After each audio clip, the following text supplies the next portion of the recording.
بسم الله الرحمن الرحيم. السلام عليكم ورحمة الله وبركاته. سيدي عادة اهيت وحان ربا inaan idin asiyo xogtii ugu dambeysay update ah oo ka soo korortay xaaladaha coronavirus Soomaaliya. 24 saac u dambeeyay waxaa soo kordhay 41 xaaladood oo positive ah. 31 waa lab 10 waa dhadig. halkiis oo kamid ah wuxuu ka yimid gaalkacyo South-ka oo galmudug ah. laba bukaan waa dhimatay, Ilaahay ha u naxariisto. laba kalena waa caafimaaday. tirada guud ee coronavirus Soomaaliya la xaqiijiyay hadda waxaa waaye 328. dhimashada guud ahaan waxay noqonaysaa 16 xaaladood. inta bogsootayna waxay noqonaysaa 8 qof. dhimashada boqolkiiba 69 waxaa waaye boqolkiiba 50 ka badan waxaa waaye dadka da'dooda ay ka badan tahay 50. waxay u badan yihiin intooda badan dad xaalado caafimaad oo kaleeto cudurro zaid yani cudurro chronic ah qabi. boqolkiiba 69 dadka da'dooda waxay ka yartaa uu ku dhaca cudurka waxay u dhaxaysaa 20 ilaa 40. nambarada waa korayeen sidaad u jeedaan. xanuunkii waa fidaya. waxa aan ku celcelinaynaa waxa waaye ka hortagga wuxuu ka fiican yahay daaweynta. inaan ka wada tashanno oo isku ogaano oo aan ka wada ballanno mar walba sidii cudurkan loo xakameyn lahaa. wacyigelinta in aad loo badiyo.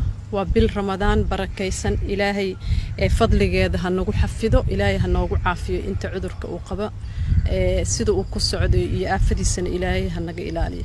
inaan ku dadaalno walaalayaal in yacni meelaha ciriiriga laga fogaado, in bixitaanka aanan danta ku jirin oo aanan muhiimka ahayn la joojiyo, in il gaara lagu ilaaliyo dadka xaaladaha caafimaad guud yacni aysan fiicnayn ama difaacooda jirka uu yaryahay, in nadaafadda aad loogu dadaalo, in gacmo dhaqashada saabuunta iyo alcohol iyo wixii qofba mar uu awoodo uu badiyo gacmaha la dhaqo ugu yaraan 30 daqiiqadba mar ilaa 20 ilbiriqsi.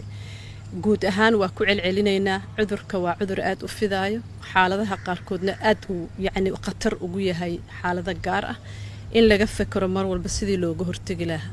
cudurka waa jira, fididiisa saad ka garanaysaan maalinba maalinta ku xigto waa sii kordhaya. inaan wada dadaalno, aan ducaysano marka hore, marka labaadna aan kala fogaanshada takhaatiirta iyo dadka khubaraada ku takhasusay arrimahan caafimaadka in la dhageysto.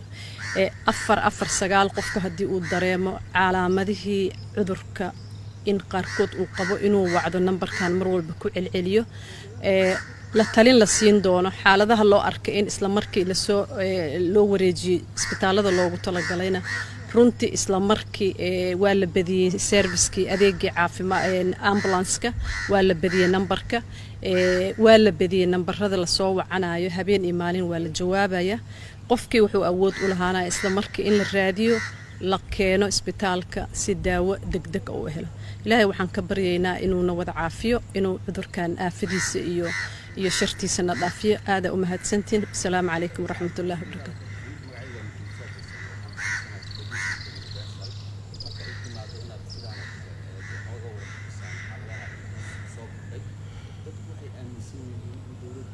ku dardarayso oo ay ka badbadinayso tusaale ahaan inay ujeedooyin kala leedahay. marka taas ma la oran karaa dawladdu waxay fursad u aragtay cudurkan oo doorashadii rabtaa gabi ahaanba inay ku joojiso. subxaanallah, aniga wasiir caafimaadaan ahay. ujeedadayda ugu weyna waxaa waaye dadka inaan horta runta la wadaago. xaaladda say u jirto xaqay u leeyihiin. waajibna saaran waa inaad bulshada u gudbiso. sababtaasaan galab walba hortiina u taaganahay oo aan u sheegaya wixii soo kordhay. dawladda iyo guud ahaan aniga wasiir ahaanba waxaan ka jeclaan lahaa maanta inaan hal case laga helin wadankeena. waa waxaan jeclaan lahaa sir ma aha. siyaasad ma la siyaasadaynayo cudurka.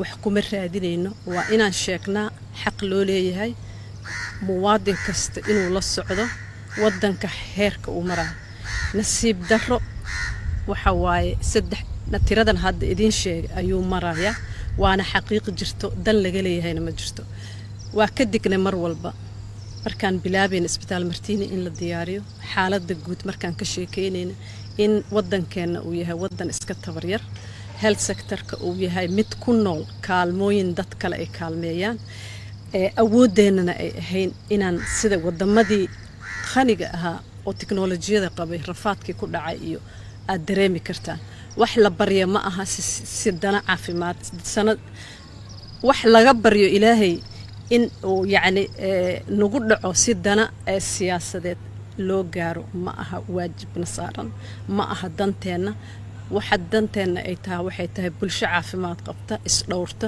ilaahayna ha xifdiyo insha allah tacaala